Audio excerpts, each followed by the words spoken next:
সামনেই দোল। ভেষজ আবির তৈরির ব্যস্ততা তমলুকের একটি কারখানায়। হোলি বা দোল উৎসবের আর বেশি দেরি নেই।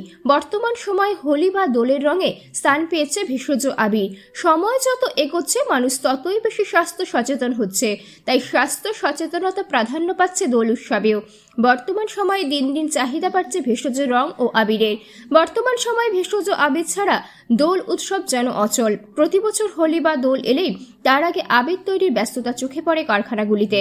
তমলুকের একটি কারখানায় তৈরি হচ্ছে ভেষজ আবির। পূর্ব মেদিনীপুর জেলার তমলুক শহরে বেশ কয়েকটি ভেষজ আবির তৈরির কারখানা রয়েছে। বর্তমান সময়ে ভেষজ আবিরের চাহিদা বাড়লেও প্রায় ৩০ বছর ধরে এই কারখানাগুলি চলে আসছে। এই আবির তৈরির প্রধান উপাদান হলো অ্যারারুট। কারখানায় অ্যারারুটকে নির্দিষ্ট প্রক্রিয়ায় রঙে মাখিয়ে তৈরি হচ্ছে আবির। কোনো রকম কেমিক্যাল ছাড়াই তৈরি হচ্ছে এই আবির। প্রথমে রঙের সঙ্গে অ্যারারুটকে ফুটিয়ে নেওয়া হয়। পাতন প্রক্রিয়ার পর চলে মাড়াইয়ের কাজ। মাড়াইয়ের কাজ সম্পন্ন হলে রোদে শুকোতে দেওয়া হয়। রোদের শুকিয়ে নেওয়ার পর চালনির সাহায্যে চালা হয় আবির। এরপর প্যাকেটজাত করে পাইকারি বাজারে বিক্রি হয়। তমলুকের ওই ভেষজ আবির উৎপাদনের কারখানায় মোট 6টি রঙের আবির উৎপাদন হচ্ছে। কারখানার ম্যানেজার জানিয়েছেন, প্রতি বছর দোলে প্রায় 2 মাস আগে থেকেই শুরু হয় আবির তৈরির প্রস্তুতি। 2 মাস রাত দিন এক করে চলে আবির তৈরির কাজ। বছরের অন্যান্য সময় কাজ কম হলেও এই 2 মাস নাওয়া খাওয়া ভুলে আবির তৈরির কাজ হয়।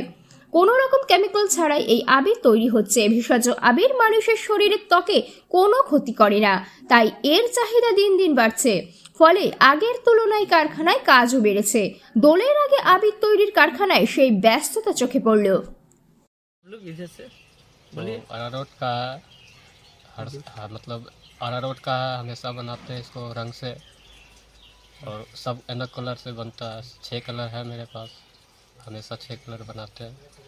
धूप में इसे सुखाया जाता है, सुखा के उसके बाद चलना में डाला जाता है। चलना में 10 kg का पैकेट कराया जाता है, पोच किया जाता है।